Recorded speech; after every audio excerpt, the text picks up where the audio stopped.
अस्सलाम वालेकुम गाइस, मेरा नाम है बिलाल और आज की मेरी इस वीडियो का टॉपिक है dimensions of the physical quantities. या मैं आपको बताऊंगा कि आप डायमेंशन एनालिसिस को कैसे परफॉर्म करते हो। तो अगर आप मेरे इस चैनल पर नए हो तो प्लीज़ आप मेरे इस चैनल को सब्सक्राइब कीजिए और बेल आइकन को क्लिक करना मत भूलिए।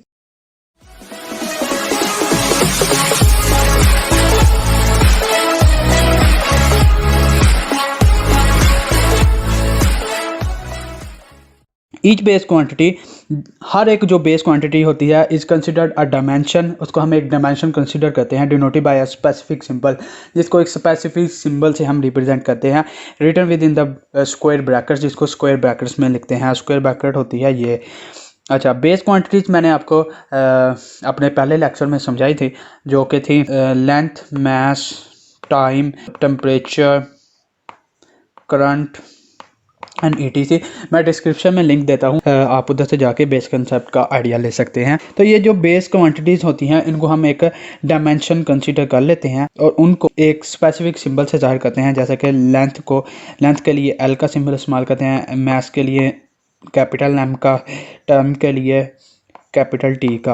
और इन्हीं तीन डायमेंशन को हम ज़्यादातर इस्तेमाल करते हैं, इसलिए इन पर मैं फोकस करूंगा आज। और इनको हम एक्सप्रेस करते हैं इन स्क्वायर ब्रैकेट्स में, जैसा कि मैंने लिखा हुआ है। It stand for the qualitative nature of the physical quantity. ये आपको बताती है कि आपकी कोई भी फिजिकल क्वांटिटी है उसमें कौन कौन सी क्वालिटेटिव नेचर है, उसमें कौन कौन सी क्वालिटी प्रेजेंट है, कौन कौन सी चीज़ें मौजूद है। जैसे वेलोसिटी होती है, डिस्टेंस ओवर टाइम। तो ये डायमेंशन अगर हमें पता है, इसकी डायमेंशन ये L-T-, तो ये हमें बताती है उसमें एक डिस्टेंस भी है और टाइम भी मौजूद है। फॉर एग्जांपल मुख्तलिफ क्वांटिटीज़ जैसा कि होगी लेंथ है, विड्थ है, डायमीटर है, लाइट ईयर है, which are measured in metre, जिनको हम मीटर में मेजर करते हैं। क्योंकि आपको पता है कि जितनी भी ये जो लेंथ है, विड्थ है, डायमीटर है या लाइट ईयर है, ये एक फासला ही होता है और फासले का जो यूनिट होता है वो मीटर होता है। सही, तो उनको हम मीटर में मेजर करते हैं।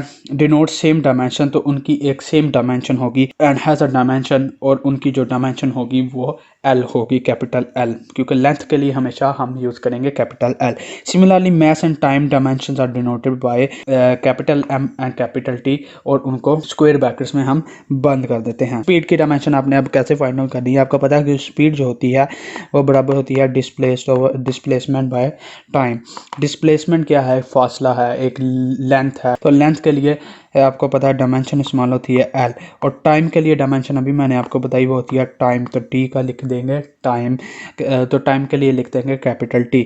अब यहाँ पे इसकी पावर है +1, ठीक है। जब ये ऊपर जाएगी तो इसकी वैल्यू इसकी जो पावर हो जाएगी वो नेगेटिव में चली जाएगी, और इनको हम इकट्ठा लिख सकते हैं L-T-1। डायमेंशन ऑफ एक्सेलरेशन आपको पता है कि वो होती है rate of change in velocity, ठीक है। अब वेलोसिटी आपको पता है rate of change of displacement. Velocity की डायमेंशन थी वो अभी हमने फाइंड आउट की, L-T-1 होती है, ठीक है। इसको अब हम इधर पुट कर देते हैं, तो A हो जाएगा L-T-1, और T के लिए जो टाइम है उसकी जो डायमेंशन होती है वो होती है T। अब यहाँ पे इसकी पावर है +1, ऊपर लेके जाऊँगा तो इसकी पावर बन जाएगी -1, L-T-1, और यहाँ पे भी आ जाएगा T की पावर -1। अच्छा, जब भी कोई चीज़ मल्टीप्लाई हो रही हो तो उसमें जो पावर होती है वो ऐड होती है। तो सिमिलर जो टर्म्स हैं उनकी जो पावर्स है वो मैं ऐड कर देता हूँ। तो इस तरह आ जाएगा आपके पास L और T की पावर -2। इस तरह आप इसको लिख सकते हैं। तो एक्सेलरेशन की डायमेंशन है L-T-2। डायमेंशन ऑफ फोर्स का आपको पता है कि वो होता है ma, जो कि Newton second law of motion है। A की अभी मैंने डायमेंशन आपको फाइंड आउट करके दिया है, जो कि L-T-2 है। और m की आपको पता है कि कैपिटल M होती है। अब वैल्यूज पास पुट कर देता हूँ, m multiply by acceleration L-T-2, और इसको अगर हम मल्टीप्लाई करेंगे तो इसका आंसर आ जाएगा L-T-2। ये होगी फोर्स की डायमेंशन। इस तरह आप किसी भी क्वांटिटी की आप डायमेंशन फाइंड आउट कर सकते हैं, जैसा आपको फार्मूले का पता होना चाहिए। Using the method of dimension या डायमेंशन एनालिसिस, ये जो भी हमने किया ये डायमेंशन एनालिसिस किया है, तो we can check the correctness of a given formula. तो हम देख सकते हैं कि आपका जो फार्मूला लिखा हुआ है वो सही है कि गलत, ठीक है। और an equation can also drive, और हम किसी इक्वेशन को ड्राइव भी कर सकते हैं। और इन दोनों चीज़ों का, यानी कि करेक्टनेस ऑफ द फार्मूला और इक्वेशन को हम किस तरह ड्राइव करते हैं, उसके लिए एक एग्जाम्पल्स हैं, न्यूमेरिकल प्रॉब्लम है, मैं उसके ज़रिए से आपको इस चीज़ को समझाता हूँ। तो पहले बात करता हूँ कि आप एक फार्मूला दुरुस्त है कि नहीं, तो उसको किस तरह चेक करते हो, यानी कि F is equal to M A सही भी है कि नहीं। ये फार्मूला डायमेंशन एनालिसिस से हम चेक कर सकते हैं कि ये करेक्ट है कि नहीं। In order to check the correctness of equation, किसी भी इक्वेशन की करेक्टनेस को फाइंड आउट करना है, जैसे कि F is equal to M A की फाइंड आउट करना, we are to show that the dimensions of the quantities on both side of the equation are same. तो हमें ये प्रूव करना होगा कि दोनों साइड की जो डायमेंशन है वो सेम होनी चाहिए। एफ की जो डायमेंशन है और एम ए की जो डायमेंशन है वो सेम होनी चाहिए irrespective of the form of the formula. और ये फार्मूला की फॉर्म पे डिपेंड नहीं करता, मिसाल के तौर पर किसी भी शक्ल में वो फार्मूला हो सकता है, आपने उससे घबराना नहीं है। This is called homogeneity of the dimension, इसको हम होमोजेनिटी ऑफ डायमेंशन कहते हैं। तो मैं मिसाल दे रहा हूँ कि ये फार्मूला उसने दिया हुआ, जहाँ पे जो v है वो वेलोसिटी है और फोर्स जो f है वो टेंशन है स्ट्रिंग में, और l जो है लेंथ है, और जो m है वो मास है। तो वो कहता है कि ये फार्मूला बताओ ये सही भी है कि नहीं। तो आपने क्या करना है, v इज इक्वल टू आपको पता है f multiply by l over m, ठीक है। तो हम आपने दोनों साइडों में की डायमेंशन को लिखना है। v की डायमेंशन अभी भी मैंने आपको कैलकुलेट करके दी है, जो कि होती है एल टी माइनस वन, ठीक है। और जो फोर्स की होती है एम एल टी की पावर माइनस टू, ठीक है। और एल की होती है, एल की आ जाएगी लेंथ, और एम की आ जाएगी कैपिटल एम। अब जस्ट आपने लेफ्ट हैंड साइड की, तो आपको पता है क्या चीज़ है, आपने जस्ट लेफ्ट हैंड साइड को राइट हैंड साइड के बराबर करना। अब जो राइट हैंड साइड है मैं उसको सॉल्व करने जा रहा हूँ। राइट हैंड साइड में अंडर रूट में है, पहले आती है फोर्स की थी ये एम एल टी की पावर माइनस टू, और मल्टीप्लाई करता हूँ इसको मैं लेंथ के साथ जो कि एल है, डिवाइडेड बाय एम यानी कि मैथ। अब आपको पता है ये मैथ इस मैथ से कैंसिल हो जाएगा, बाकी रह जाएगा एल मल्टीप्लाई बाय टी की power minus two under root. अब आपको पता है एल और एल ये मल्टीप्लाई हो रहे हैं, और मल्टीप्लाई में हमेशा पावर्स जो होती हैं वो ऐड होती हैं। तो इस तरह 1 + 1 मल्टीप्लाई बाय टी की पावर माइनस टू और अंडर रूट आ जाएगा। तो राइट हैंड साइड को हम फिर इस तरह लिख सकते हैं एल स्क्वेयर और टी की पावर माइनस टू, ठीक है। अब जब इसका अंडर रूट मैं लूँगा तो क्या होगा, ये एल रह जाएगा और टी की पावर माइनस वन रह जाएगी। कैसे, क्योंकि अंडर रूट का पता है आपको, एल टी की मान ये होता है 1/2 अंडर रूट का मतलब, और एल अंडर 1/2 को अंदर मल्टीप्लाई करूँगा तो 2/2 और टी की पावर माइनस 2/2, तो एल की पावर भी 1 टी की पावर माइनस वन, तो एल टी माइनस वन आ जाएगा।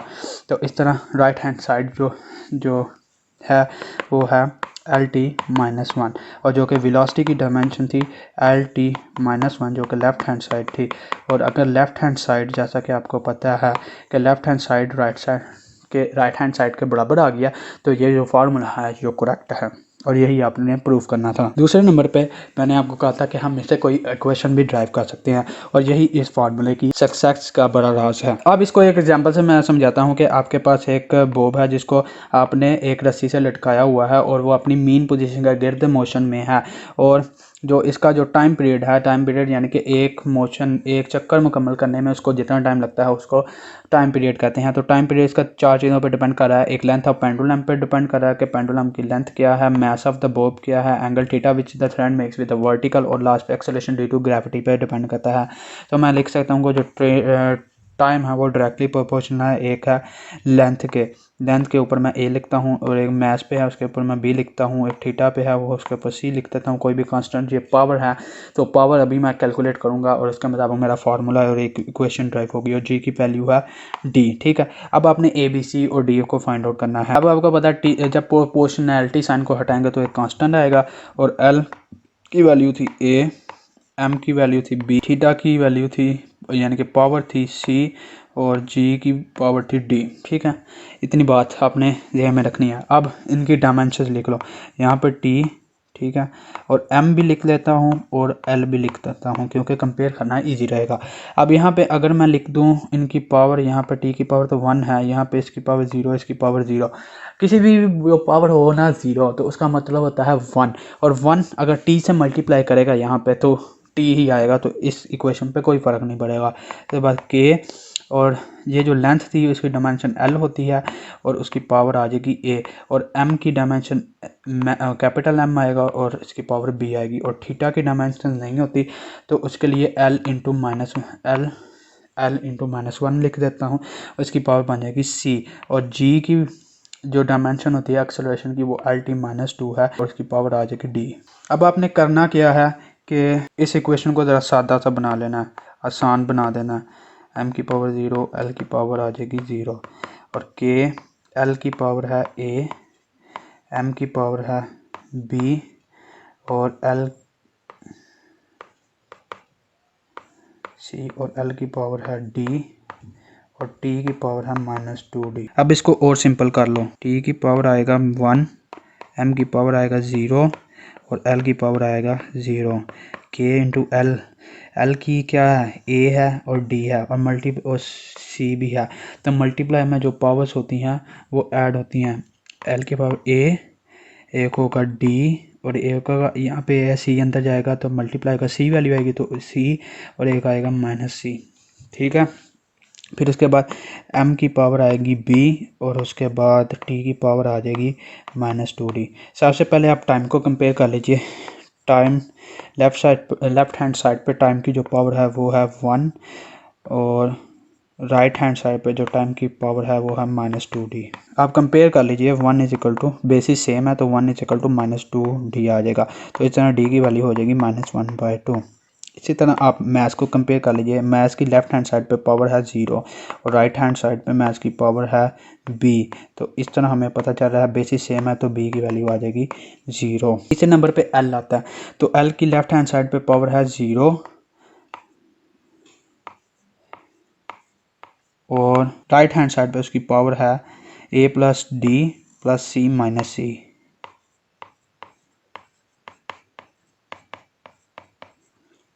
अब इनको कंपेयर कर लीजिए क्योंकि बेसिस सेम है। 0 = a + d + c - c, तो ये कैंसिल हो जाएगा और 0 = a की वैल्यू हमने फाइंड आउट करनी है और d की वैल्यू है -1/2, जो कि अभी अभी कैलकुलेट किया है, तो a की वैल्यू आ जाएगी 1/2। अब जो थीटा था आपको पता है कि वो बराबर था l × l की पावर -1 और इसकी पावर थी c। इसकी पावर है 1, तो मैं इसको लिख सकता हूँ 1 - 1 की पावर है c और 1 - 1 0 होता है, तो l की पावर आएगा 0 और यहाँ पे आ जाएगा c।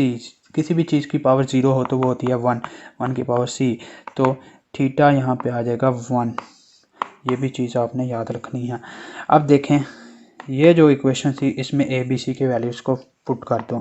t था आपका k के बराबर, l m थीटा और g, इसकी पावर थी a b c और d। ठीक है, अब k, l की a की वैल्यू थी 1/2, b की वैल्यू थी 0, थीटा की वैल्यू थी 1 और c ऊपर वैसे का वैसा, और g और d की वैल्यू थी मेरे पास -1/2। t = कांस्टेंट l की पावर 1/2 डिवाइडेड बाय g की पावर 1/2 और एक जब मल्टीप्लाई होगा तो इक्वेशन पे कोई फ़र्क नहीं पड़ेगा। तो आपको पता है जो 1/2 होता है वो अंडर रूट की निशानी होती है। k = l/g और 1/2। ठीक है, तो मैं लिख सकता हूँ t बराबर है कांस्टेंट के और √l/g। तो ये एक फार्मूला है टाइम पीरियड का सिंपल पेंडुलम के लिए। अब एक और एग्जांपल आपके सामने मैं रखता हूँ कि वो कहता है find the dimensions and hence ऐसा units of coefficient of viscosity eta, के आपने यूनिट्स को फाइंड आउट करना है, उसकी डायमेंशन को भी फाइंड आउट करना है in the relation of Stokes law for drag force, और आपको उसने ये फार्मूला दे दिया है। मैं ज़्यादा इसकी तफसील में नहीं जाता, सिर्फ जो आज का मेन टॉपिक है उस पर रहता हूँ। जो f है वो बराबर है 6 पाई ईटा आर और वी, ये कांस्टेंट है, आप इसको बॉदर नहीं करोगे। और आपने ईटा का यूनिट फाइंड आउट की डायमेंशन फाइंड आउट करनी है, तो इसके लिए आप लिख दो ईटा = f/rv, क्योंकि ये कांस्टेंट है इसको हम निगलेक्ट कर रहे हैं। जो m की अभी अभी मैंने कैलकुलेशन की थी उसकी डायमेंशन की, तो वो होती है m/l की पावर -2, और जो r है ये रेडियस होता है। रेडियस किसी भी फासले को कहते हैं, लेंथ को कहते हैं, तो इसकी डायमेंशन आएगी लेंथ l आएगी। और वेलोसिटी की भी अभी अभी मैंने कैलकुलेशन किया तो उसकी थी डायमेंशन lt -1। ठीक है, अब आप देखें कि लेंथ से कैंसिल हो जाएगी। अब यहाँ पे l की नीचे जो यहाँ पे जो l की वैल्यू है वह +1 है, ऊपर जाएगी तो वो -1 हो जाएगी, l की पावर -1 और t की पावर -2 है, तो ऊपर जाएगा t तो उसकी पावर बन जाएगी 1। अब देखें मैथ्स इंटू एल की पावर -1 और टी की पावर -2 + 1, क्योंकि मल्टीप्लाई हो रहे हैं तो टी की पावर ऐड हो जाएगी। तो मैं लिख सकता हूँ m l की पावर -1 और टी की पावर भी -1, और ये ईटा की डायमेंशंस हैं। अब मेरी बात सुने, डायमेंशंस तो आप आ गई। अब यहाँ से डायमेंशन से यूनिट्स को कैसे कैलकुलेट करना है। डायमेंशन आई थी m l और t, 1 की पावर से -1 और -1।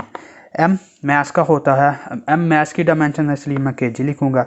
l मीटर को यानी कि लेंथ का यूनिट होता है मीटर, तो फिर इसके लिए m लिखूंगा और पावर आ जाएगा -1। टाइम का यूनिट होता है सेकंड, तो मैं लिखूंगा s और उसकी पावर -1। उम्मीद करता हूँ कि आपको आज का ये मेरा लेक्चर पसंद आया होगा। तो आपको अगर मेरी ये वीडियो पसंद आई है तो प्लीज़ इसको लाइक कीजिए और अपने दोस्तों से शेयर कीजिए, और बेल आइकन को क्लिक करना और मेरे चैनल को सब्सक्राइब करना मत भूलिएगा।